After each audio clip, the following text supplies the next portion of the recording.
Support comes from the Missouri Forest Products Association. Missouri produces wood pallets, railroad ties, white oak barrels, hardwood floors, and more. Details on the variety of products made in the state are at choosewood.com.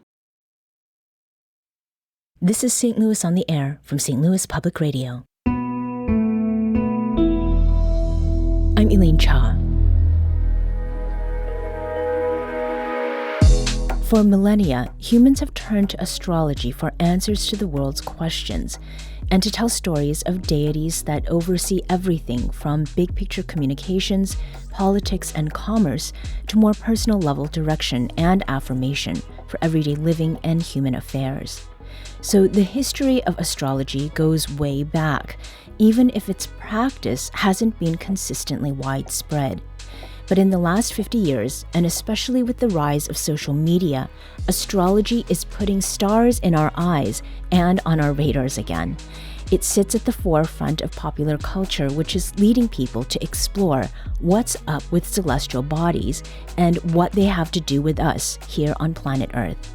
Here to give us a crash course in astrology is Jade Moore, astrologer and owner of Sincerely the Craft, a metaphysics store in Midtown St. Louis.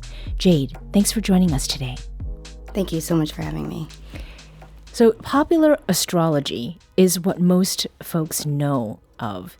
People will ask, what's your sign? And then a bunch of assumptions about their character often comes after that.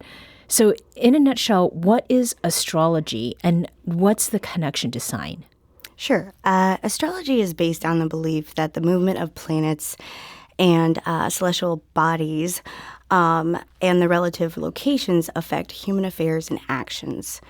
When we talk about a sign, we're talking about personal behaviors of a person or the moral makeup of the characteristics of a person. Mm-hmm. However, astrology is more so a map or a blueprint of your life as opposed to the psychology of it. Okay. So there are more than signs, and there's more than one sign. Most of what people know is called their sun sign. Mm-hmm. And there's actually much more to it than that. As you mentioned, planetary bodies, zodiac signs, and houses make up what is called the natal chart. How is it that you figure out your natal chart, and what do all those components mean? Mm-hmm. First, I'm going to need date, location, and time of birth, which most of the times nowadays when, someone will text their mother and say, can I get location, time, and where I was born? The mom will say, leave that girl alone, because people think that we're trying to, pick at the philosophy of someone. But you need those that particular information to discern a natal chart.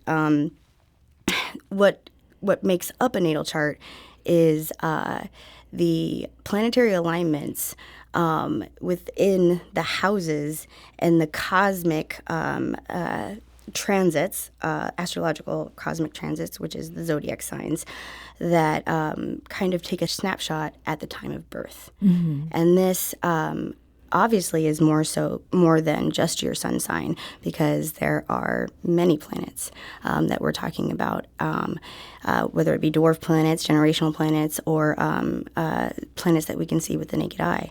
But specifically, we work with about 8 planets, and we place that in the houses, and the zodiac signs are kind of the placement of how things play out. Mm-hmm. In your natal chart. Because yes, there's your sun sign, but that really only determines your superficial identity, meaning what you're kind of showing the world. And it's a luminary body that's ever changing so quickly. But if you actually dive a little bit deeper into your natal chart and we look at the moon, that's your emotional response to stigma that's outside of you. And then you look at the Mercury, this is how, or the planetary body of Mercury, this is how we communicate with people, and so on and so forth. So when we would hear horoscopes, we would be like, okay, so what's happening in my love life? Venus, as opposed to just saying, oh, I'm an Aries, so what's happening, which is sometimes why I think that people can get confused, as in, oh, that's not really what's happening, especially when you're thinking internal, which would probably be your moon sign. Or if you're looking at a certain goal, you probably need to look at your rising sign or the exact time of where the sun was rising towards at the time of your birth. So is part of the misunderstanding of what astrology is that a product of people's not really understanding what it is and how it works? So I believe that part of the misunderstanding is if we actually go backwards historically, there was a divide between astrology and astronomy, which these particular aspects were dignified as something used together. And when there was that particular divide, this happened through the Middle Ages and carried on through the Age of Reason. This was due to a religious upset. So sometimes when we talk about predetermination, that doesn't settle well in certain religious cultures. And I think that this is actually the misunderstanding that is seen with astrology. Is it an occult practice? Is it pseudoscience? Is it science? What is it? And am I allowed to use it? Am I allowed to use it? Correct. Why allowed? Because I think that in certain religious practices and beliefs, astrology is seen as an occult practice. So I think that that is something that is steered away from and commonly misinterpreted as something as evil. So would you say that a belief in astrology could be thought of as a practice of faith? So I can't really say that it's faith because it really is based on scientific facts and patterns that play out in the sky and has historically played out retrospectively in the past. And this is how we actually determine what might happen in the future because of the planetary alignments and how these historical events might have played out in due cause in the past when this particular alignment or transition happened before. Is it repeating itself? Yes, they all repeat themselves because all of the planets are going to make a cycle. Right. So speaking of the past and what we know, where things are lining up, being host of this show comes with some special perks. So you have my information to do a natal chart reading. So Jade, based on what you know of me, tell me what you see. I'm so excited for this part. I was very interested in digging into your natal chart, actually.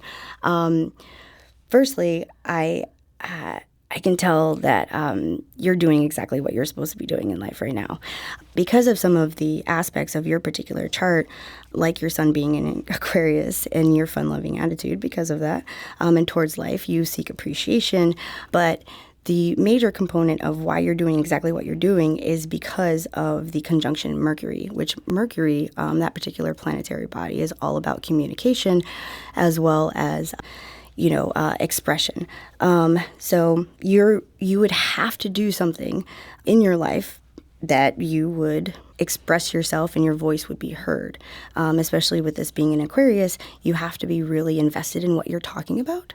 An Aquarian is definitely a person that goes for what they want and they believe highly in their particular moral beliefs, and it's hard to really detach them from that. But you're able to compartmentalize, and that's because of your Capricorn in Mercury, which also makes you obviously a really good host for a show like this or any other, because you can put aside your belief systems to ascertain information because you're a very curious person. So you heard it here. This is affirmation. So there is one part of my natal chart that has to do with Neptune, and it's one of those instances of, that's kind of weird and freaky and cool. Tell me about what you see there. Right. So you have Neptune in your fourth house, which, as I said, houses is just really just a map of the stars. It never moves. And you have the planetary body of Neptune in your fourth house when you were born.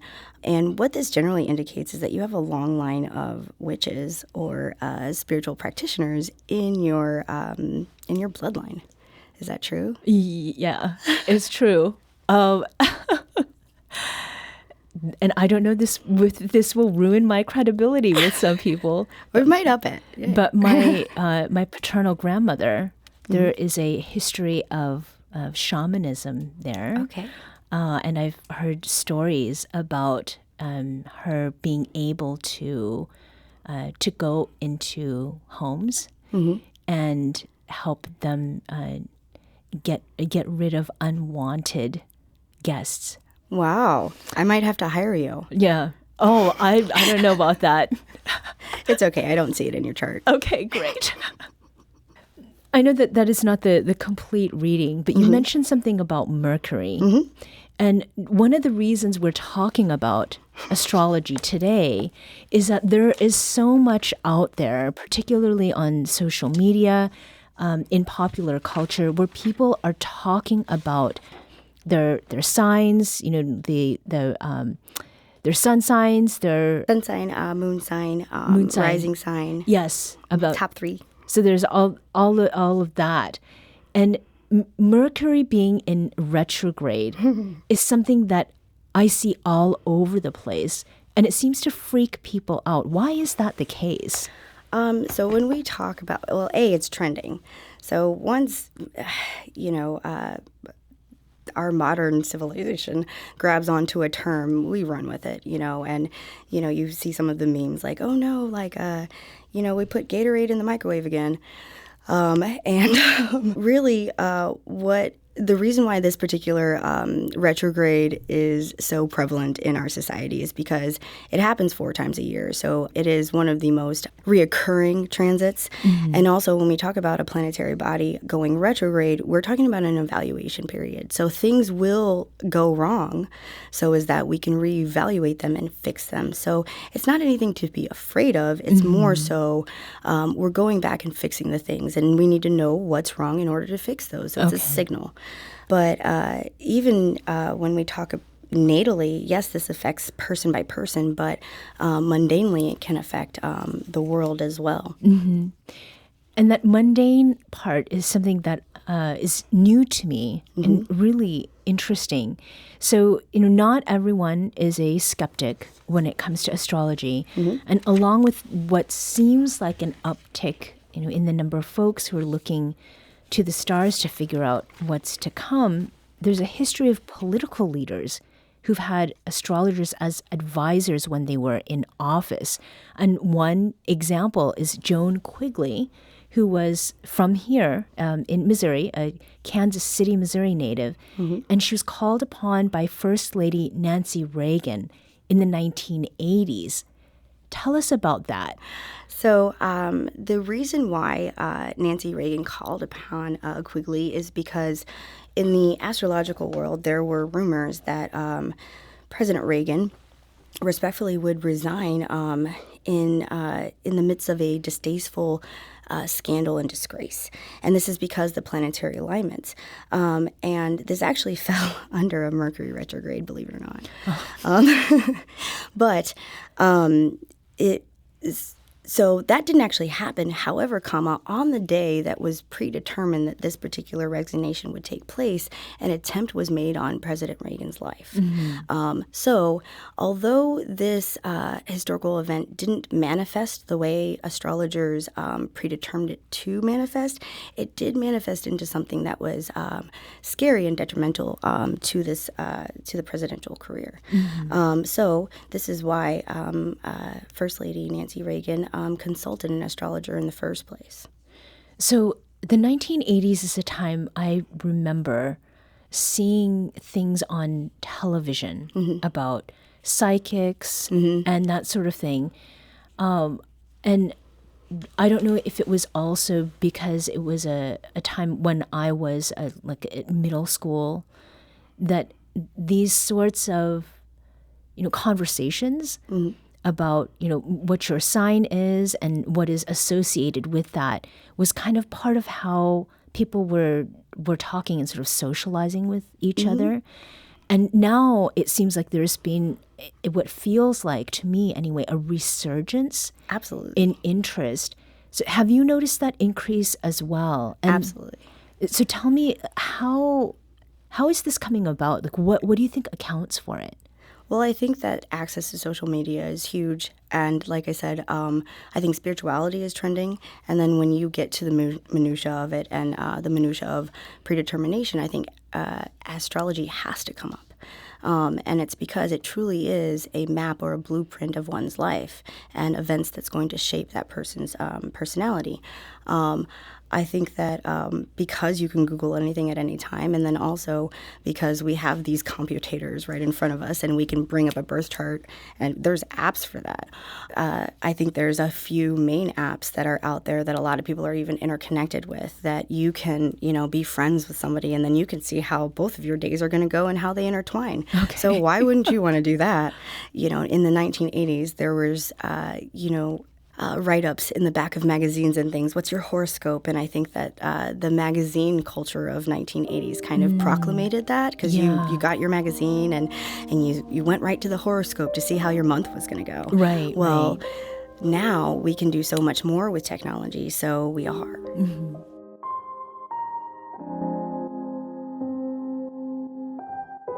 We need to take a quick break, but we'll be back shortly to continue this conversation about astrology, specifically what planets and stars can tell us about what's happening now and in the new year. This is St. Louis on the Air on St. Louis Public Radio.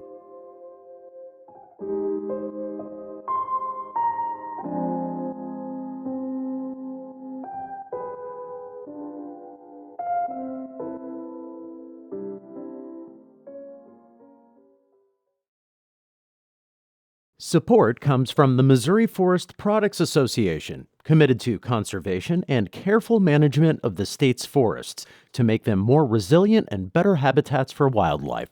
ChooseWood.com.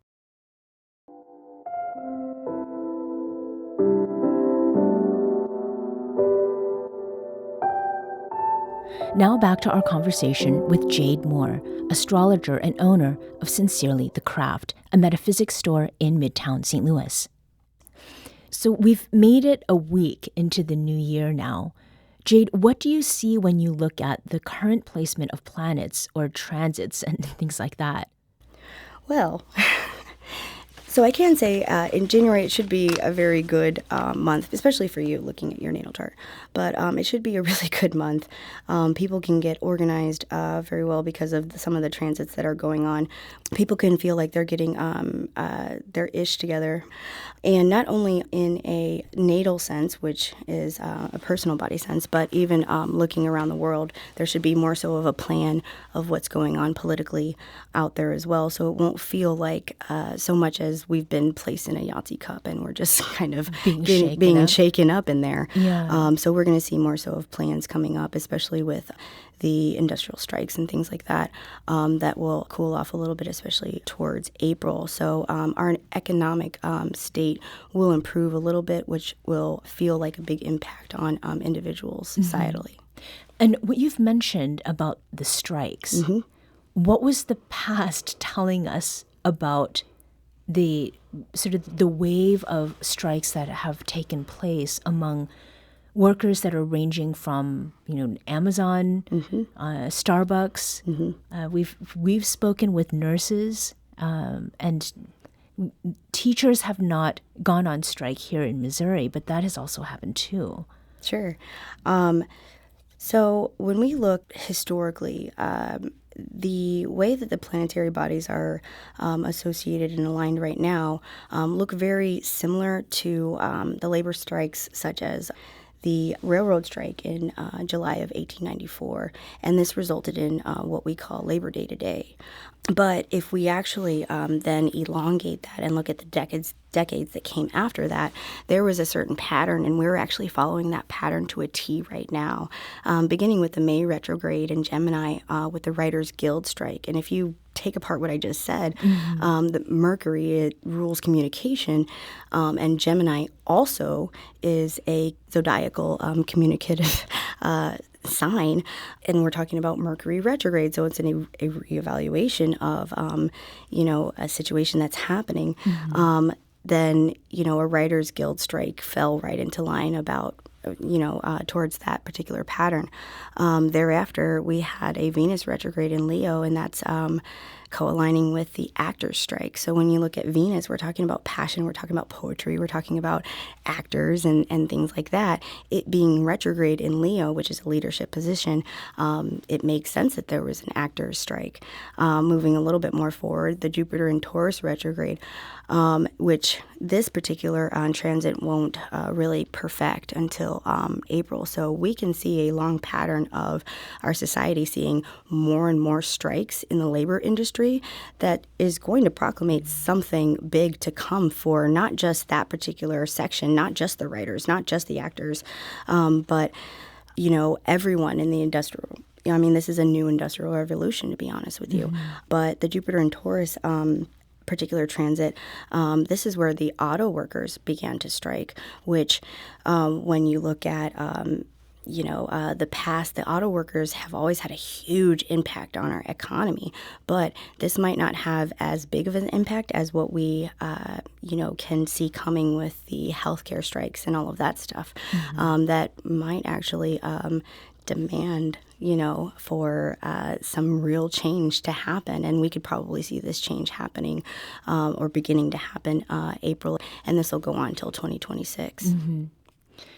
So as you're talking, something that I'm thinking about our listening audience, among some of the younger folks, I think there are people who follow astrology in a way that perhaps some of the older folks do not.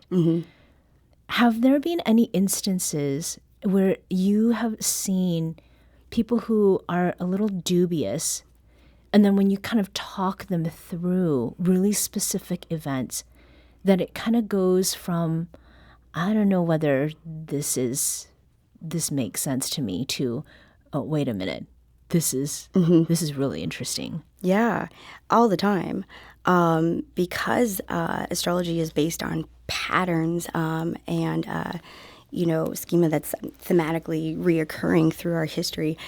I love getting a hold of someone who doesn't believe in the, spiritual aspect, but there's so much more to it, especially when I can throw something out there like the patterns of the eclipses and how the death of Christ actually follows that particular pattern. Like in the Gospel of Luke, section 23, part 44 and 45, he was he died under a lunar eclipse, or a solar eclipse, I apologize. But it says, and I quote, "It was now noon and darkness came over the land until 3 p.m., indicating a solar eclipse." And the eclipses are true transformational transits. So, and no one can deny those. No one can, everybody sees them, especially when we have total eclipses. So when luminaries get eclipsed like this, it's snuffing out or associated with death. And most times than not, it is a fall of an empire, like the Roman Empire. For example, the Civil War was enacted during a solar eclipse. And normally malefic, which isn't always the best type of situations, happened under lunar and solar eclipses. So you just have to talk to them like in their language, and then they get it. Yeah. But I can talk bar talk too. So like, if I could be a girly and be like, "What's your top 3?" Or I can truly talk about like the historical events if someone needs that backstory for sure. I think if I were a little buzzed, this would be a lot to follow. How much do you, Jade, use astrology as a way to better understand or contextualize what has happened versus using it as a tool to predict what will occur. For myself or others? For yourself and for others. Oh, yeah, because I'm an Aries, so I don't like to be told what to do. So doing my own natal chart is a no-no. Okay. But it's very interesting to see these type of things. Knowing the knowledge that I know and then peering at my own, I still get shocked by these particular patterns and how they manifest for sure. But on a more daily basis, I do natal charts for other people, and I talk to them about how they can proceed successfully forward because of the energetic transits of the luminaries that happen. So I use this particular system all the time. I use the Hellenistic classical system to give spiritual advice. I use this on a daily basis, but not always for myself because I don't want to know. Okay. Sometimes a little mystery is better. Yes. So what is it about astrology that really is, like, it's fun? Because I would imagine without that element being there, it would just be freaky. Right. Yeah. Yeah. I think that people love figuring brains out. They love figuring out philosophy and their own psychology and how it works in together and how, who am I? How would I confront this situation? People love talking about themselves and they love figuring themselves out. And sometimes when you actually know the configuration of who you are, you can change your mindset and you can manifest anything. If you can change your mind, you can change the world. Mm-hmm. There have also been arguments made that if there's something that you want to believe, that you'll sort of fit things together. So like a little bit of confirmation bias. If you read something positive in what might be your horoscope, then you're looking for ways to sort of fit that into what happened, particularly in the past. So I guess it would not be a horoscope in that case. How much of that do you think is just a matter of what humans would naturally do? And, how much of it maybe comes from a place of skepticism or really wanting to believe something? So I believe when it comes to, because I feel like what you're talking about truly is like manifesting and mindset change and also the power of the mind and how it relates to what we do and how we do it. I think that the mind is very powerful if we're always looking for signs and signals, like, oh, I saw 444 or this is my lucky amulet, so that means the day is going to go well. And truly, I do believe that you can change your energy and you can change your outcome if you change your mindset. And I think that that's what's all about. That's what this is all about, the human experience, and how you choose your way through this particular path. We didn't come down here with a manual, so we're constantly looking for confirmation that we're doing right and we're traveling the right path. And these signs and signals that we get, we grab onto them. And do people ever take it too far, in your opinion? I think you can take anything too far.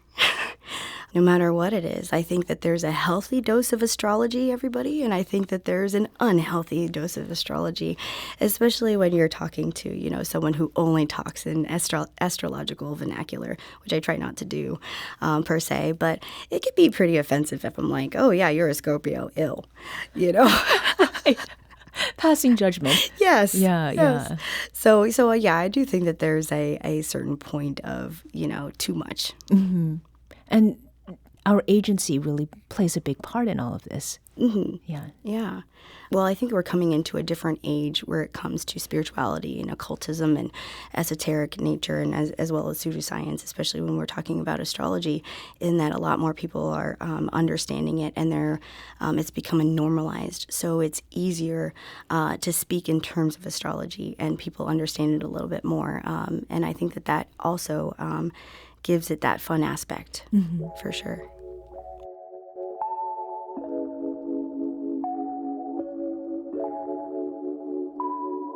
Jade Moore is owner of Sincerely the Craft in Midtown St. Louis and a student and teacher of astrology. Thank you so much for joining us today, Jade. Thank you so much, Elaine. Thank you for having me.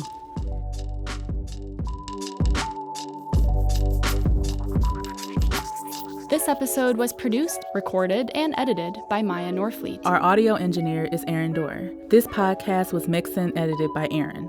Our executive producer is Alex Hoyer. St. Louis on the Air is a production of St. Louis Public Radio. Understanding starts here. St. Louis on the Air proudly supports local artists by using music from Life Creative Group. Do you find yourself regularly listening to episodes of St. Louis on the Air? Suggest us to a friend you think might enjoy our conversations, and leave us a review and rating on Apple Podcasts on the App Store. It's the simplest way to help people discover our show. Thank you. St. Louis Public Radio is a member-supported service of the University of Missouri St. Louis.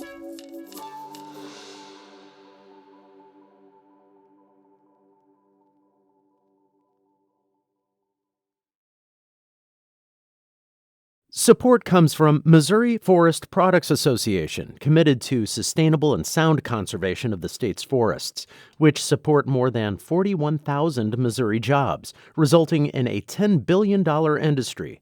ChooseWood.com.